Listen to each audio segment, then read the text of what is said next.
Good morning, YouTube. This is Quiet Woods 2. Just want to give you a garden update, such as it is. It is 2 days into fall now, and we are suffering from neglect here. I just want to show you this sand, nothing but sand. Well, actually I put a little perlite in the bottom just to make sure it would filter and not go back into the system, which it did not. And it's got a 5-gallon paint strainer in it as well. So, by golly, does it work? That's the tomato that I planted in there. It was 2 feet tall. It is now over 9 feet off the ground, and it's blooming. You see a little yellow bloom up there? Goodness gracious. But even more important, it's set fruit there. Get out of the way, bell pepper. And here. Looky, my goodness. Hey, buddy, I'm gonna eat you for lunch. There is a red tomato on this little test Dutch bucket. Oh my goodness, there's one even lower that set fruit. So anyway, it had to fight its way up through these huge bushy bell peppers and also the jalapeno pepper. Look at that jalapeno. Does it like the tomato fertilizer? This is as high up as I can reach right here. And the top of that board's about 9 feet. These supports are 10. So loaded with bell peppers. Looks like we're going to get some more salsa after all. So we love salsa, and we're going to cook some up here pretty quick. My biggest problem right now is bell peppers. I just want to talk to you a moment about this plant. This is a clone. If you could look carefully right there, you could see 1.5 inch rock wool cube. Stuck that in there. It was cut off of that plant right over there. And this has been one of the best little plants. It and its mother plant. And as you can see, this thing is blooming. It's setting fruit. It's just putting out more suckers and stuff than it knows what to do with. But that's what a determinate does.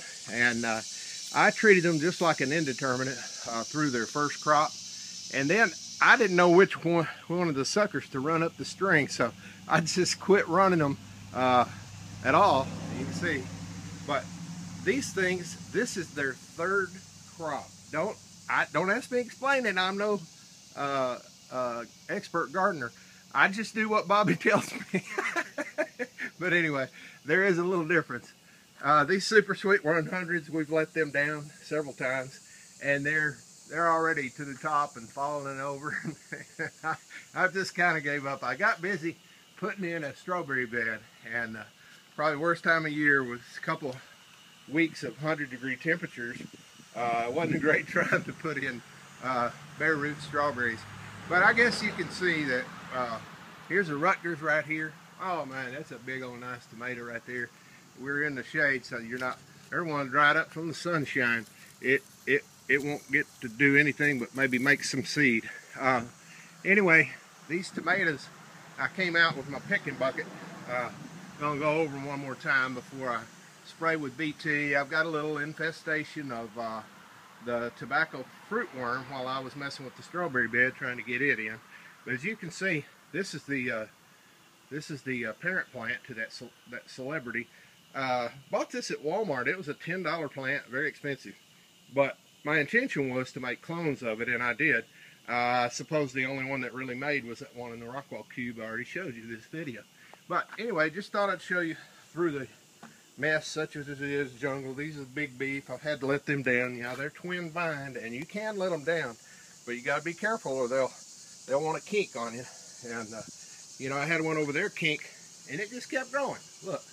It's just loaded with tomatoes. That's Cherokee Purple over there. And I agree with you, Bobby. That's not the best tomato in the world. I love the taste of it, but that green top on there kind of messes things up. It is a very happy plant. It loves to grow, and I think it is disease resistant.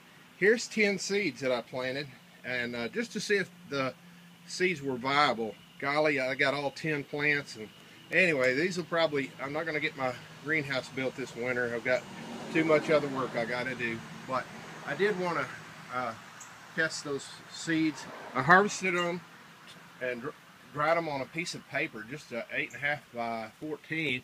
And anyway, 2 days later, I soaked 10 of them and planted them. And by golly, within 7 days, they were all but one of them were up. But loaded with those little cherry tomatoes, got blooms like crazy. The only problem I've had with bell pepper on the MASTERBLEND tomato formula is a little bit of blossom end rot. So we did put a little dolomite in the top of the buckets, and pretty much all the way through on tomatoes we had a bang up success on all of these. You can see a lot of growth needs to be trimmed off of these because I'm not going to have a chance to plant a fall garden. This is going to have to take me into frost, and I got like I say, other work to do. When these are done, that's it for me until I got some replacement strawberry plants coming in. I had a big failure rate, and they give you a guarantee, so I'm exercising that. But right here we got 3 Cherokee purples. So if you want to see what a Cherokee purple can look like, this one is an orange variety, and then I had 2 buckets that turned into the pink variety. So it looked a lot like a Brandywine, and some of these did get a little fruit worm going on them. So even though I pick them and weigh them, count them as part of the crop, they may not be edible if they've got a fruit worm in them. We'll find out, I guess. But anyway, as you can see, I didn't do my job. Here's the derelict ladder here.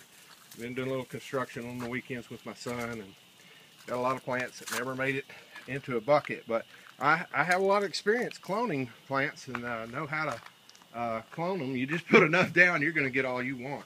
And here's my little earth box mess. Here's a, let me make sure. Here's a pink Brandywine, and I had a lot of problem over in these earth boxes with mainly peat moss and 10-10-10. Anyway, this is a pink Brandywine, but split and open. They just split, and had a little trouble with the yellow tomato variety. I see it's plumb quit me. There's no blooms, no set fruit on the yellow tomato.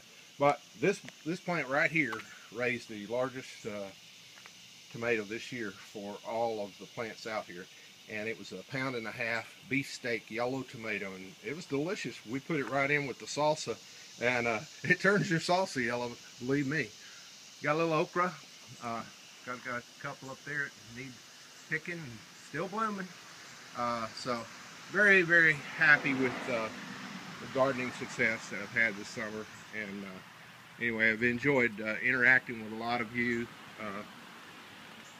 And if I started calling names, I'd forget somebody, but you know who you are.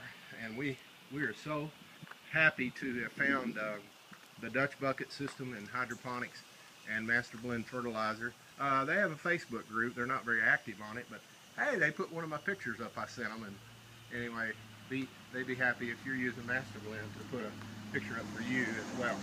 Posted it right on their webpage.